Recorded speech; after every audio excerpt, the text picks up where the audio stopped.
Assalamualaikum warahmatullahi wabarakatuh. Perkenalkan, nama saya Muhammad Khalid, MPM 2012 dari program studi PJKR. Di sini saya akan mewawancarai salah satu guru penjas dari Madrasah Sanawiyah Matalib Hijam Lombok Jepara. Ya, baik. Assalamualaikum warahmatullahi wabarakatuh. Nama saya Muhammad Tawab, SPD, guru Makol PJOK di MTS Matalib Hijam Lombok Jepara. Nama identitas guru, nama lengkap. Nama lengkap saya Muhammad Tawab, SPD. Tempat dan Tanggal lahir Jepara 7 Agustus 1984. Alamat Desa Sinanggul, RT 24, RW 4, Kecamatan Longgo, Kabupaten Jepara. Nomor telepon Nomor teleponnya 085 225 913 326. sekolah tempat mengajar MTS Matalib Hijam Longgo Jepara. dan pengalaman mengajar Pengalaman mengajar sejak 2006, mengajar di SD dan MI, SD di SDN 04 Sinanggul, kemudian di MI Karangudang, kemudian 2010 pindah ke MTS Matalib Hijam Lombok sampai sekarang. pendidikan dan pengembangan profesional. Apa latar belakang pendidikan Anda? Latar belakang pendidikan, saya lulusan dari MIK PJKR, konsentrasi di PB PJSD di Universitas Negeri Semarang atau UNES. Apakah Anda memiliki sertifikasi atau kualifikasi khusus dalam bidang pengajaran tertentu? Ya, saya sudah memiliki sertifikat atau sertifikasi sebagai pendidik yang dikeluarkan oleh UNIPED, Universitas Negeri Medan. Apakah Anda secara teratur mengikuti pelatihan atau workshop untuk meningkatkan keterampilan pengajaran Anda?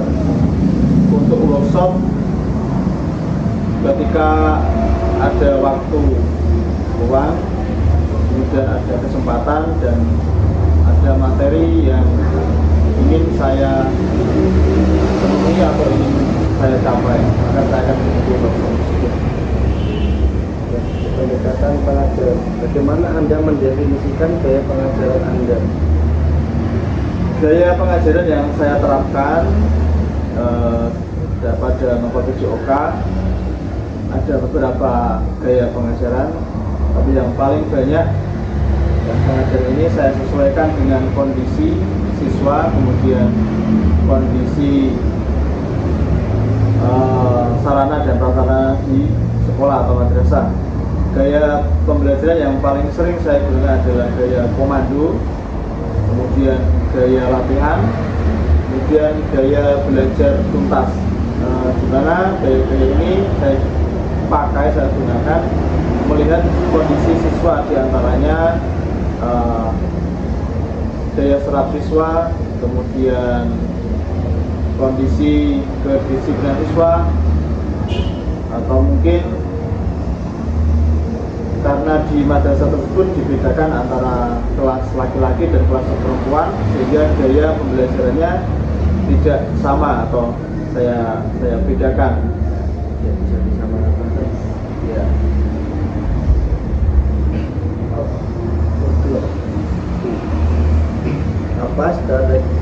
Apa strategi yang Anda terapkan untuk memastikan bahwa setiap siswa memahami materi pelajaran?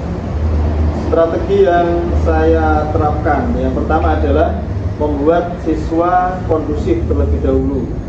Siswa kondusif, tenang, membuat mereka siap untuk menerima materi pembelajaran. Salah satunya adalah dengan membuat game atau permainan. Contoh di dalam kelas, ya mungkin ada siswa yang baru dari rumah membawa berbagai macam perbedaan masalah. Ya mungkin ada yang dari rumah tidak sarapan, ada yang dari rumah mungkin habis dimarahin oleh orang tuanya, ada yang mungkin tidak diberi uang saku, dan masih banyak lagi masalah-masalah yang lain. Jadi sebelum anak-anak menerima pembelajaran, terlebih dahulu kita fokuskan pada mereka dengan memberikan game atau permainan sehingga anak-anak ini merasa enjoy, ya, merasa santai, ya. Atau kita berikan game-game yang mengarah pada peningkatan konsentrasi. Mungkin di media sosial banyak, ya, banyak sekali metode-metode atau contoh-contoh game untuk membuat siswa ini menjadi merasa rileks, menjadi merasa fokus, sehingga nanti setelah mereka enjoy, kita baru masuk ke pembelajaran, ya. Jadi kalau siswa belum kondusif, belum tenang, mungkin saya belum memulai pembelajaran. Dan strategi ini saya terapkan kepada siswa, ya, tentunya melihat kemampuan atau kondisi siswa tersebut sendiri.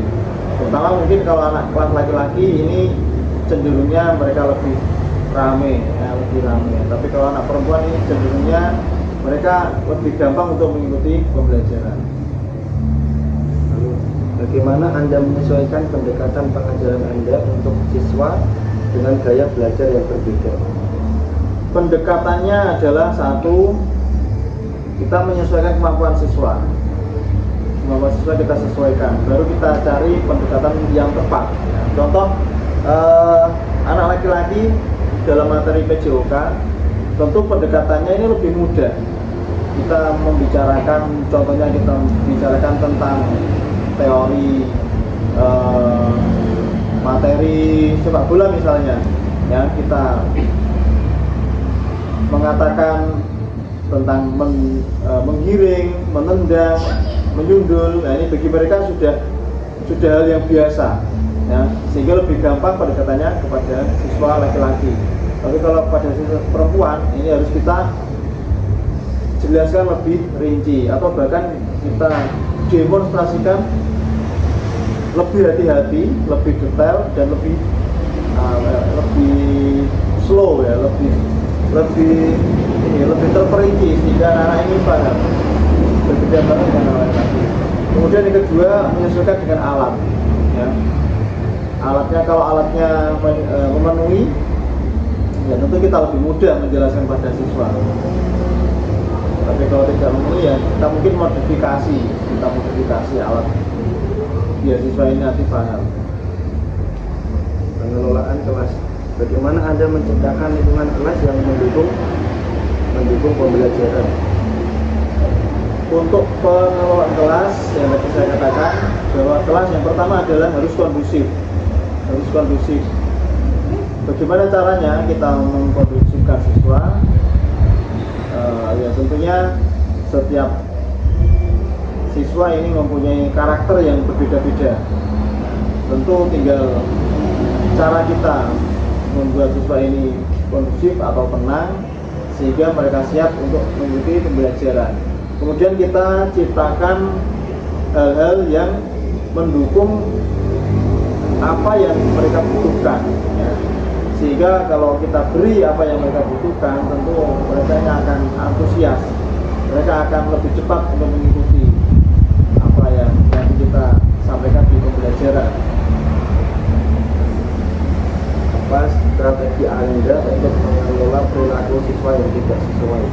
Untuk siswa yang tidak sesuai ini pasti ada di dalam kelas, entah itu 10%, 20%, atau mungkin 5%. Salah satunya adalah kita membuat kontrak belajar. Jadi di awal kita membuat kontrak belajar. Contoh, untuk meningkatkan kedisiplinan, ya. Jadi siswa harus mungkin hadir di lapangan untuk praktek mungkin paling lama 5 menit misalnya. Nah, lebih dari 5 menit nanti akan mendapatkan konsekuensi, entah itu berupa merapikan peralatan, kemudian mengambil peralatan, atau mungkin konsekuensi yang lain, sehingga semua anak ini nanti menjadi disiplin. Jadi kita terapkan kontrak belajar terlebih dahulu. Bagaimana Bagaimana Anda merencanakan dan melaksanakan disiplin di dalam kelas? Membuat perencanaan di dalam kelas ya, untuk mendisiplinkan anak. Perencanaannya yang pertama adalah satu, kita harus disiplin secara pribadi. Kita tidak boleh terlambat untuk mengisi jam pelajaran. Kalaupun ada waktu terlambat ya wajar, mungkin karena alasan yang sangat penting. Tapi yang pertama, kita disiplinkan diri kita dulu sebagai figur contoh untuk anak-anak. Nah, yang kedua, kita harus siap materi. Materi yang kita mau sampaikan apa, itu sudah kita tentukan sebelum kita masuk ke kelas atau kita sebelum masuk ke pembelajaran. Nah, sehingga langkah-langkah yang kita mau sampaikan, langkah-langkah pembelajaran yang kita mau sampaikan itu sudah pasti dan sudah jelas, sehingga nanti tidak mungkin kita dalam pembelajaran tidak mungkin bertanya mau materi apa hari ini. Nah, itu kan kalau kita dengar sangat kurang tepat ya, kurang tepat, karena kita yang menyusun materi pembelajaran, maka anak-anak ya harus mengikuti materi apa yang kita buat, yang kita siapkan. Nah, masalah nanti anak-anak mau mengikuti atau tidak ya tentu kita bisa berpikir kira-kira apa yang mau kita berikan ke anak sehingga anak-anak ini mau mengikuti. Yaitu tadi kita berikan apa yang mereka butuhkan, apa yang mereka inginkan. Kolaborasi dan komunikasi. Bagaimana Anda berkolaborasi dengan rekan guru dan staf di sekolah? Oke, komunikasi dan kolaborasi. Ya, kebetulan di madrasah kita ini ada 3 guru PJOK. Komunikasinya adalah salah satunya lewat MGMP, musyawarah guru mata pelajaran. Jadi kita menentukan materi dalam 1 semester, bahkan dalam 1 tahun kita tentukan materi yang kita sampaikan. Kemudian kita juga menyusun, membagi siapa nanti yang membuat soal penilaian harian atau ulangan harian. Nah, kemudian kita juga membuat atau menyusun bersama RPP atau rencana pembelajaran. Kemudian kolaborasi dengan staf dan pihak terkait pimpinan di madrasah, yang tentunya salah satunya adalah menentukan sarana dan prasarana yang kurang atau yang belum ada di madrasah. Nah, sehingga dalam pembelajaran nanti bisa lancar, bisa terdukung. Kemudian juga komunikasi dengan pengampu ekstrakurikuler ya, karena salah satu hal terbesar dalam madrasah adalah ekstrakurikuler. Nah, nanti dalam pembelajaran kita juga bersinergi sehingga anak-anak yang terdeteksi memiliki kemampuan dalam bidang olahraga, kita tentu berkomunikasi dengan pembina ekstranya supaya nanti lebih terfokus dalam pelatihan dan ada hasilnya secara cepat dan matang. Lalu bagaimana Anda apa pendekatan Anda dalam berkomunikasi dengan orang tua siswa? Untuk pendekatan dengan orang tua siswa, ya tentunya bagi anak yang berbakat, kita sampaikan kepada anak tersebut bahwa sebaiknya kamu meningkatkan bakatmu dengan berlatih, menambah latihan di luar. Untuk latihan di luar tentunya adalah perlu motivasi dan dukungan dari orang tua. Jadi itu sangat penting. Tentunya latihan di luar itu ya juga butuh biaya, butuh waktu. Maka orang tua harus mendukung, kita upayakan mendukung sehingga nanti anak-anak ini bisa berprestasi baik di ajang kompetisi yang resmi ataupun yang diselenggarakan oleh instansi-instansi atau unit sekolah. Bagaimana Anda menangani konflik atau tantangan komunikasi dengan orang tua atau rekan kerja? Ya, tentu komunikasi tidak selamanya lancar atau mulus, ya. Pasti ada kendala.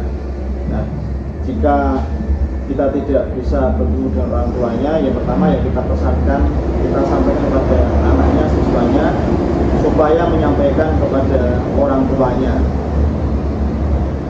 Setelah menyampaikan kepada orang tuanya, mungkin ya kalau tidak ada hasil, orang tuanya bisa kita panggil ke sekolah jika sudah mendekati sebuah event, ya, kita sampaikan kepada orang tuanya untuk mendukung bakat atau kemampuan anaknya supaya nanti bisa kompetisi atau kompetitif di bidang cabang olahraga ya, yang dimampu atau yang dikuasai oleh anak tersebut.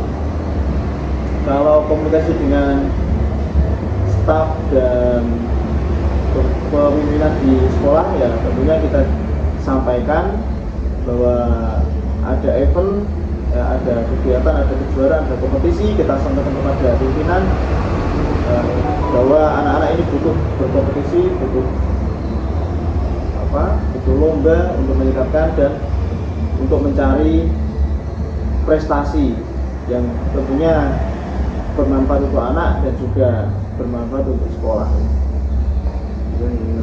Penilaian dan pemantauan kemajuan siswa. Bagaimana Anda menilai kemajuan siswa di dalam kelas Anda? Penilaian ini tidak lepas dari sebuah alat dan sistem. Cara kita menilai yang pertama adalah dengan formatif, ya. Yang kedua dengan sumatif, yang ketiga dengan pengamatan. Yang pertama yaitu formatif, ya tentunya kita memberikan tugas siswa, ya, memberikan tugas siswa, entah itu berupa praktikum atau secara tertulis. Kemudian sumatif, ya jelas sumatif, ini berarti kita mencari atau menilai siswa lewat pengetahuannya, sejauh mana dia menguasai materi tentang kejiwaan. Kemudian pengamatan, nah, selama pembelajaran baik itu teori maupun praktek kita mengamati. Yang pertama mungkin kita mengamati keterampilan gerak anak atau siswa. Nah, kita mengamati tentu anak yang terbiasa beraktivitas fisik atau berolahraga, ini tentunya pengamatan kita pasti tidak akan pernah meleset, ya. Kemudian pengamatan berikutnya adalah tentang sikap, ya. Sikap ini juga penting bagi siswa. Jadi selain memiliki kemampuan yang bagus, bakat yang baik, ya, juga harus disertai dengan sikap yang baik pula, ya, supaya nanti gaya hidupnya juga sehat, kemudian ada peningkatan dan kemauan dalam mencapai prestasi sehingga bisa bermanfaat untuk masa depan. Lalu, apa tindakan Anda jika siswa mengalami kesulitan dalam belajar? Jika ada siswa yang mengalami kesulitan, ya, tentunya ini kita dampingi, kita mungkin mencari solusi apa penyebab masalahnya, kemudian kita bicarakan, kita cari solusinya bersama. Kebanyakan mungkin anak-anak masalahnya adalah tentang kedisiplinan, ya, tentang kedisiplinan. Ya, kita memotivasi bahwa apa yang nanti dicapai oleh setiap anak ini manfaatnya adalah untuk dirinya mereka masing-masing, sehingga kita berikan motivasi supaya mereka lebih rajin, lebih semangat, ya, dalam latihan, supaya nanti tercapai apa yang diinginkan, yang kita katakan. Bagaimana Anda melibatkan siswa dalam proses penilaian dan pemantauan kemajuan mereka? Melibatkan siswa dalam penilaian salah satunya adalah meminta siswa untuk menganalisis, ya, dari teman-temannya ketika mungkin melakukan praktek, sehingga anak ini tahu kesalahan apa yang dilakukan oleh temannya. Setelah kita bertugas untuk menganalisis, mereka tahu kesalahan yang dilakukan, sehingga anak ini tahu solusi atau cara apa untuk mengatasi kesalahan tersebut, atau mungkin dalam strategi pembelajaran disebut dengan problem based learning atau PBL. Nah, ini yang sering kita sampaikan dalam pembelajaran strategi semacam ini, sehingga nanti anak tidak terfokus setelah melakukan praktek dia kemudian menganggur atau berbuat seenaknya. Jadi kita tugaskan mengamati siswa yang lain, kemudian mencatat kesalahan apa yang dilakukan, terus kemudian kita berikan tugas bagaimana sebaiknya atau bagaimana gerakan yang benar, seperti itu. 7. Keterlibatan komunitas. Apakah Anda terlibat dalam kegiatan ekstrakurikuler atau kegiatan di luar jam sekolah? Ini kebetulan ekstra di MTS kita banyak sekali. Salah satunya terlibat di dalam ekskul tenis meja dan badminton. Kemudian ada kegiatan tambahan yaitu bola basket.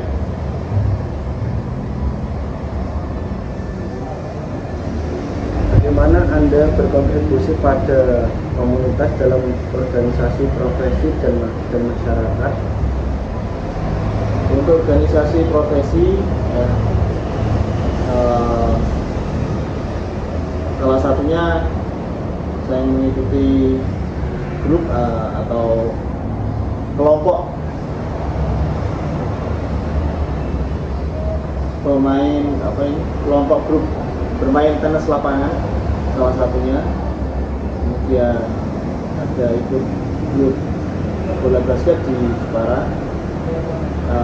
Untuk pengabdian di masyarakat, setiap kegiatan-kegiatan peringatan hari besar atau hari libur, kita terlibat dalam kegiatan untuk mengolahragakan masyarakat, senam bersama, kemudian mengabdi masyarakat. Salah satunya saat ini saya menjadi ketua RT, ya itu salah satu pengabdian untuk masyarakat.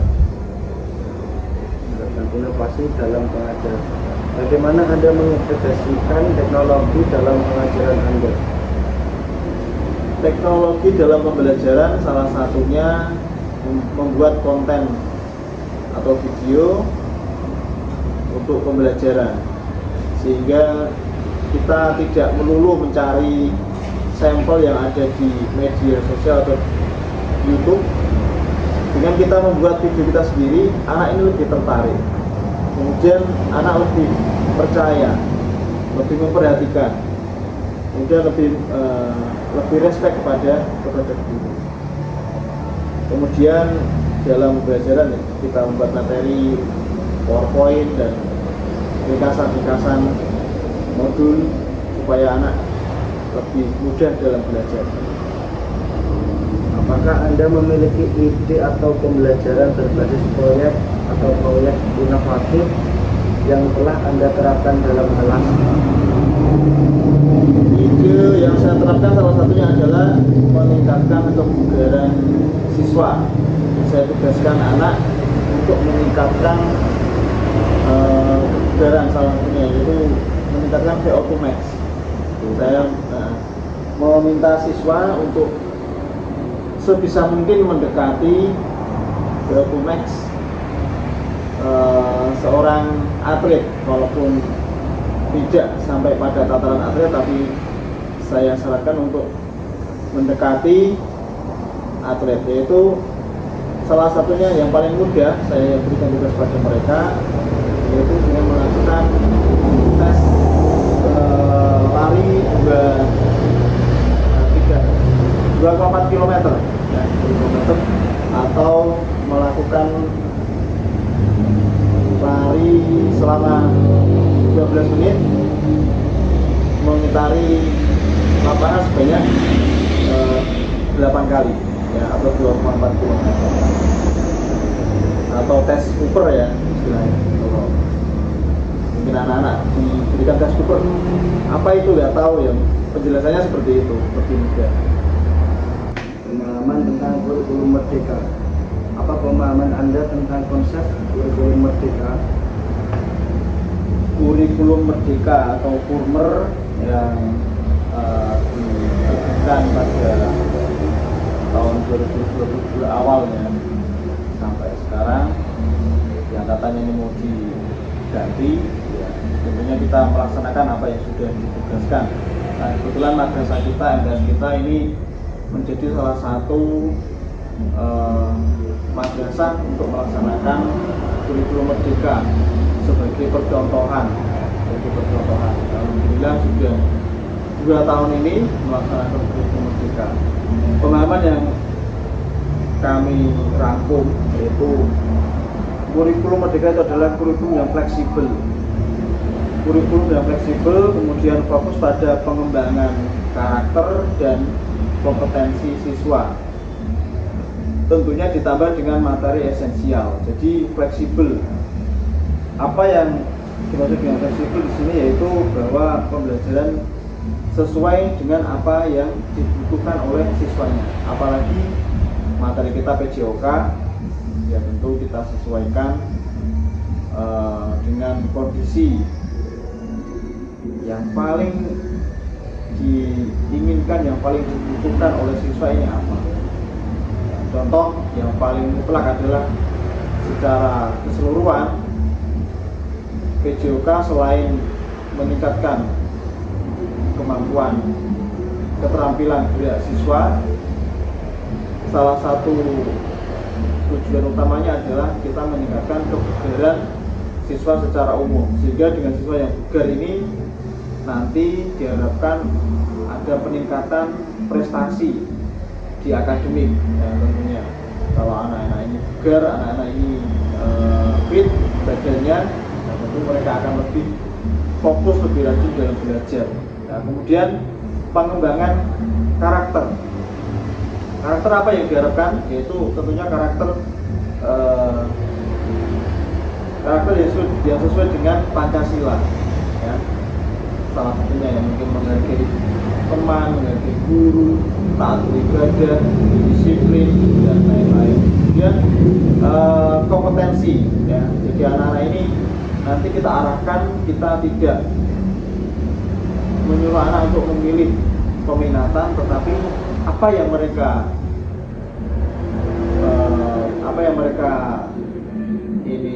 punya kemampuan kita tingkatkan, ya. Jadi setiap ini pasti punya kelebihan, itu yang nanti kita kejar, kita tonjolkan. Bagaimana Anda menjelaskan karakteristik utama dari kurikulum merdeka kepada siswa?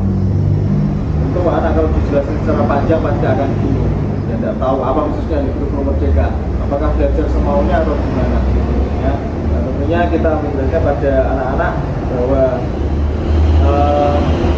kurikulum merdeka ini memiliki prinsip, ya. Salah satunya adalah prinsip intrakurikuler, ya, yaitu pembelajaran yang beragam dan terdiferensiasi. Kemudian siswa nanti dapat mendalami sebuah konsep sesuai dengan kebutuhan dan waktu, ya, sesuai dengan waktu yang dibutuhkan. Jadi nanti kita bisa memilihkan perangkat pembelajaran buat mereka. Jadi tidak harus kamu harus paham saat ini, ya, tapi nanti kita berikan pendampingan supaya nanti mereka juga bisa belajar kapanpun. Kemudian prinsip yang kedua adalah prinsip kokurikuler, yaitu pembelajaran yang berfokus pada pengembangan karakter dan kompetensi umum, ya. Jadi anak-anak tentunya di bidang PJOK ini setiap anak punya kemampuan, ya. Kita tidak harus kamu harus bisa pada cabang olahraga salah satu yang kita inginkan, tidak, tapi kita lihat. Kemudian kalau kita sudah mungkin kurikulum merdeka mungkin sudah kita terapkan pada waktu juga di masa-masa sebelumnya, ya, cuman mungkin kita lebih ketara pada masa-masa ini ya, karena dengan adanya kurikulum merdeka. Jadi dulu kalau kita di PJOK pasti kita melihat bakat anak, kemudian kita arahkan, kita support, kita dukung untuk anak mengembangkan kemampuan yang dimiliki. Jadi secara keseluruhan pada anak, yang pertama adalah kita meminta anak untuk meningkatkan apa yang mereka bisa, yang mereka sukai, yang mereka mampu. Nah, kemudian kita dorong pada karakter sebagai manusia, tentunya berpedoman pada Pancasila, mulai dari taat beragama, kemudian sosial, kemudian tentunya cinta pada tanah air, kemudian mengedepankan pada asas musyawarah, kemudian tentu bagaimana anak-anak ini bersosial atau bergabung atau istilahnya bermasyarakat. Dorongkan ini. Penerapan prinsip-prinsip kurikulum merdeka dan pengajaran. Bagaimana Anda menerapkan fleksibilitas kurikulum untuk menyesuaikan kebutuhan dan minat siswa di dalam kelas? Baik, belajar PJOK ini kan memodifikasi ya. Apa yang ada di lapangan itu kita modifikasi. Jadi kita tidak melulu harus sesuai dengan teks yang ada. Kita modifikasi sesuai dengan kondisi siswa, dengan sarana, ya, dengan karakter siswa. Pokoknya kita sesuaikan dengan pendekatan kebutuhan siswa. Ya, tentunya adalah kita mendorong dan memfasilitasi supaya anak-anak ini berpartisipasi aktif. Contoh misalnya anak-anak ini ada yang mungkin ada yang punya bakat baru sedikit, yang mungkin kecil dalam misalnya materi sepak takraw. Nah, tentunya di kampung ini kan hampir tidak ada ya istilahnya ngurumati ya, dalam bahasa Jawa itu, atau memfasilitasi klub sepak takraw di daerah di kampung. Kalau ada anak yang sekiranya berbakat di situ, ya kita dukung.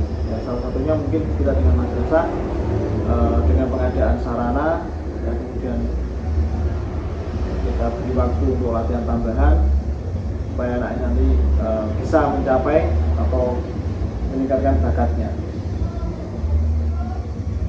Bagaimana Anda memfasilitasi pembelajaran yang berpusat pada peserta didik? Pembelajaran yang berpusat pada peserta didik ini berarti hampir sama dengan strategi tadi ya, bahwa kita mendorong dan memfasilitasi anak ya, kita fasilitasi, kita tidak harus kaku bahwa kamu harus belajar ini ya. Tapi contoh dalam pembelajaran ini kita bagi. Yang pertama, sesi pertama mungkin kita meningkatkan dengan kita berikan mungkin materi biometrik atau materi aerobik, peningkatan kaki mereka. Nah, setelah itu baru kita berikan materi pada hari itu, mungkin ya yang mau kita terapkan materi apa ya, misalnya materi bola voli misalnya. Setelah mereka selesai, kita berikan waktu bagi mereka untuk bermain bebas apa yang mereka sukai. Jadi kita fasilitasi mungkin 10 menit atau 15 menit, sehingga mereka ini setelah selesai puas ya. Puas juga apa yang mereka, bukan yang mereka inginkan ini tercapai. Penggunaan sumber belajar berbasis teknologi. Bagaimana Anda mengintegrasikan teknologi dalam proses pengajaran sesuai dengan prinsip kurikulum merdeka? Nah, dalam pembelajaran tentu saya sering menggunakan video-video konten, baik itu yang saya buat sendiri, Jika tidak atau kurang, ya saya mengambil dari media sosial ya. Itu ada contoh-contoh banyak. Sehingga dengan adanya penggunaan teknologi, anak menjadi lebih mudah memahami.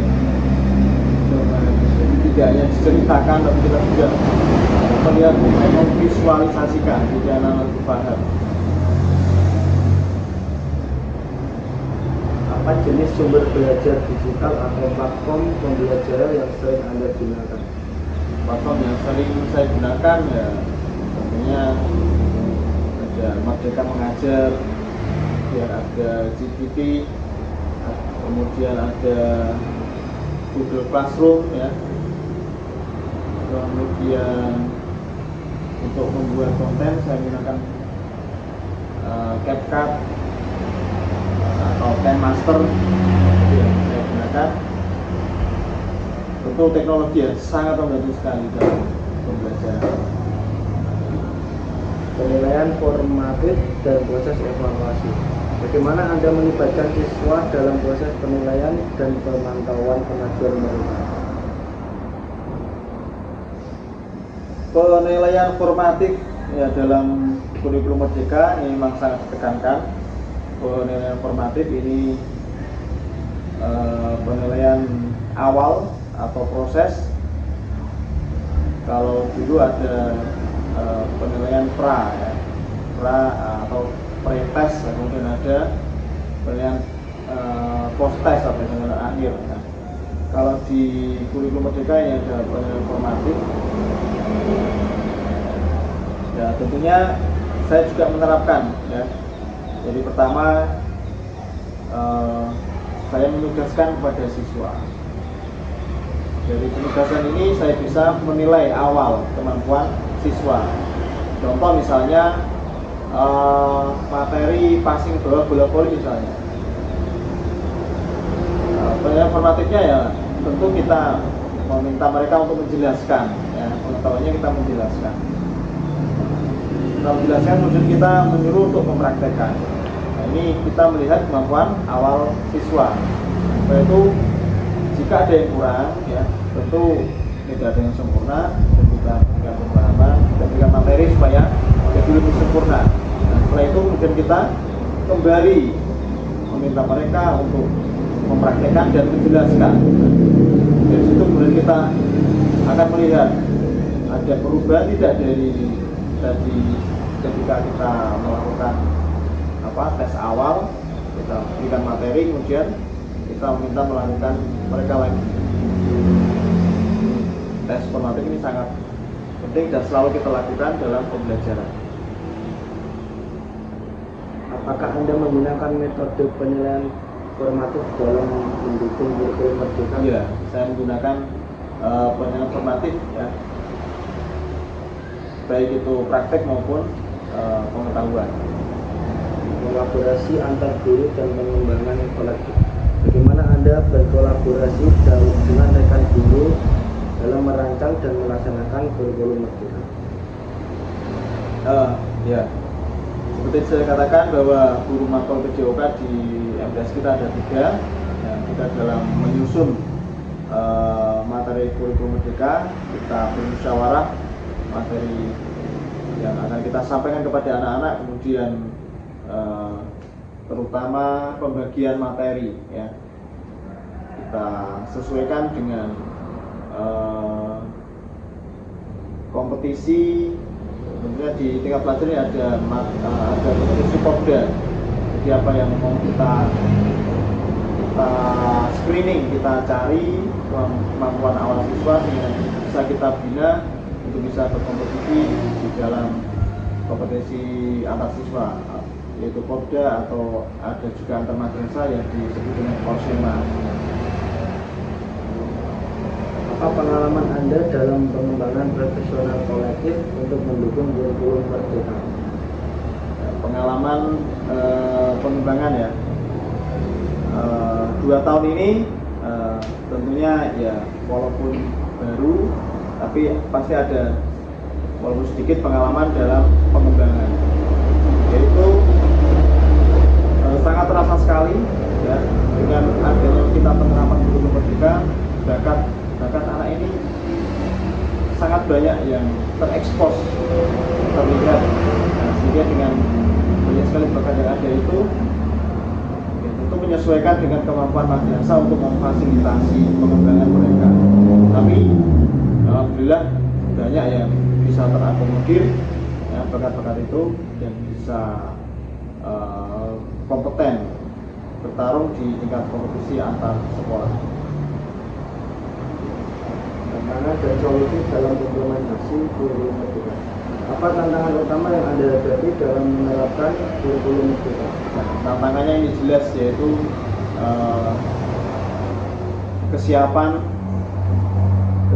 guru, ya, kesiapan guru dalam menerapkan kurikulum merdeka. Ya, karena ya tentu ada perbedaan dengan kurikulum yang sebelumnya. Yang pertama, guru harus siap berubah untuk menerapkan kurikulum merdeka. Yang kedua adalah kesiapan madrasah atau sekolah. Ini yang tentunya yang pertama ya mungkin mendatangkan narasumber ya, untuk memberikan workshop pelatihan kepada guru-guru supaya lebih memahami dan bisa menerapkan kurikulum merdeka. Ya, kemudian bisa memberikan sarana dan prasarana yang dibutuhkan supaya tujuan pembelajaran terutama PJOK ini ya karena memang syarat dengan alat ya. Jadi kita tidak yang namanya olahraga kalau dimodifikasi alatnya ya tentu hasilnya tidak sempurna, tidak maksimal. Tapi kalau alatnya ini sesuai dengan standar ya pasti hasilnya akan lebih baik. Jadi itu tentunya kendala yang perlu disesuaikan ya. Bagaimana Anda mengatasi atau merespon tantangan tersebut? Untuk merespon tantangan tersebut ya yang pertama saya secara pribadi harus mengikuti, harus memahami apa itu kurikulum merdeka.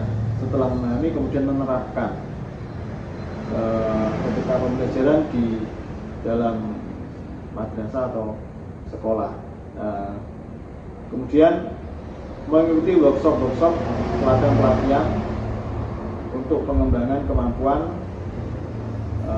baik secara pengetahuan pembelajaran, pengajaran ataupun peningkatan kemampuan keterampilan cabang olahraga. Partisipasi siswa dan pengembangan karakter. Bagaimana Anda mendorong partisipasi aktif siswa dalam proses pembelajaran sesuai dengan semangat kurikulum merdeka?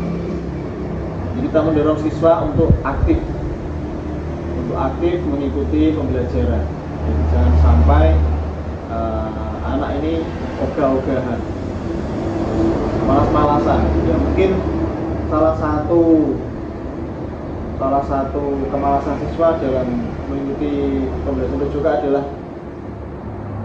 ada anak yang merasa malas untuk berkeringat, ada anak yang malas untuk ganti baju, ada merasa repot dan sebagainya. Dan kalau kita biarkan mereka akan menjadi karakter tersendiri atau dalam bahasa Jawa itu kulino, ya. Itu menjadi hal yang tidak baik menurut saya. Jadi kita pertama mungkin paksa mereka, ya dengan tadi membuat kontrak belajar di awal. Ya, bagi mereka yang tidak aktif mengikuti pembelajaran yang mungkin akan kita terapkan sanksi dan sebagainya. Atau mungkin kita beri nilai yang jelek, yang rendah supaya dia nanti ada kemauan untuk berbenah. Ya, kemudian kita tidak artinya memotivasi bahwa tujuan utama dari kita berolahraga itu adalah peningkatan kebugaran tubuh atau jasmani. Nah, setiap orang ini membutuhkan peningkatan kebugaran jasmani supaya apa? Supaya masa tuanya ini tidak sengsara, masa tuanya supaya bahagia. Bagaimana kita menciptakan di usia 60, 70 nanti kita masih bisa bugar, ya, kita masih bisa menikmati hidup. Jangan sampai di umur 60, 70 yang dirasakan sakit sendi, ya, kemudian mungkin nafasnya berat, kardionya tidak teratur, sehingga memicu pada penyakit-penyakit seperti jantung mungkin ya, dan lain-lain. Jadi salah satunya aktivitas fisik yaitu untuk meningkatkan atau mencegah penyakit ya. Manfaatnya itu kita sadarkan pada mereka pentingnya berolahraga atau beraktivitas jasmani. Bagaimana Anda mendukung pengembangan karakter siswa melalui P5 selama pembelajaran? Bagaimana Anda mendukung pengembangan karakter siswa melalui P5 saat pembelajaran? Karakter P5 ya, Pancasila ya. Yang pertama adalah kita ikut mendukung dengan membuat siswa ini. Yang pertama adalah membiasakan disiplin, kemudian mandiri ya, mandiri. Contohnya kita memberikan tugas tentang tadi peningkatan VO2 max ya. Ini kita kan mendorong siswa untuk mandiri, atau mungkin kita meminta mereka meningkatkan standar apa yang disebut dengan TKJI ya, tes kebugaran jasmani Indonesia. Itu anak siswa kita di umur 13-14 tahun ini saya juga pernah menerapkan ya, bahkan sebelum kurikulum merdeka. Jadi saya tes awal menggunakan 5 alat tes, yaitu lari 50 meter, kemudian baring duduk, kemudian angkat tubuh ya, atau pull up itu, kemudian vertical jump, kemudian yang terakhir yaitu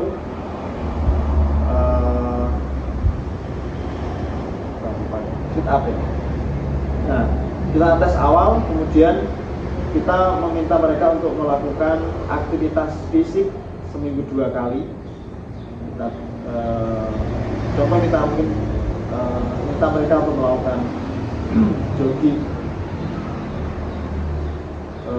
2000 meter misalnya, 2 kilo dalam 2 minggu. Kemudian kita minta mereka melakukan gerakan tadi sit up ya, pull up. Nah, kemudian dalam waktu 3 bulan kita tes lagi TKJ, ada peningkatan nggak, ada perubahan nggak, itu salah satunya.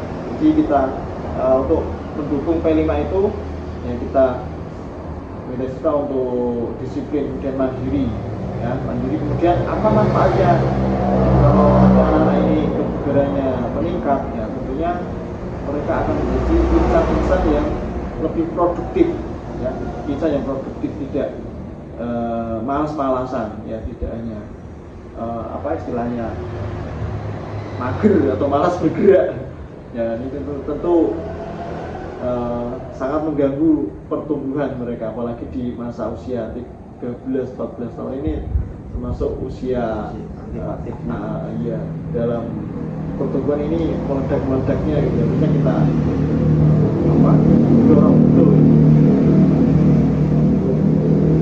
keterlibatan orang tua dalam kurikulum merdeka. Bagaimana Anda melibatkan orang tua dalam mendukung implementasi kurikulum merdeka? Nah, ini itu kita mengkomunikasikan jika ada anak yang mungkin malas mengikuti pembelajaran, ya kita komunikasikan dengan orang tua ya, melalui wali kelasnya, supaya anak ini disupport ketika pembelajaran PJOK harus mengikuti. Kemudian jika masih terkendala ya mungkin orang tuanya kita panggil. Dari sisi anak kita panggil, kita berikan pengertian, kita berikan motivasi ya. Tidak melulu harus dihukum, tapi kita berikan motivasi tentang manfaat berolahraga, manfaat beraktivitas fisik yang tadi sudah saya utarakan. Apakah Anda memiliki strategi khusus untuk berkomunikasi dengan orang tua tentang perkembangan anak mereka? Untuk strategi ya tadi ya, yang pertama komunikasi dengan anaknya dulu, kita motivasi, kemudian mungkin yang kedua kita komunikasi dengan wali kelas, supaya wali kelas menyampaikan kepada orang tuanya jika belum ada perubahan, ya mungkin baru kita secara intens komunikasi langsung dengan orang tuanya. Tapi jika dengan wali kelas ke orang tuanya sudah ada perubahan dan sudah berjalan dengan baik, ya sudah cukup. Mungkin strateginya ya kita dengan anaknya dulu, kemudian kita dengan wali kelasnya, baru setelah itu kita lihat hasilnya. Kalau belum ada perubahan, kita baru kepada orang tua.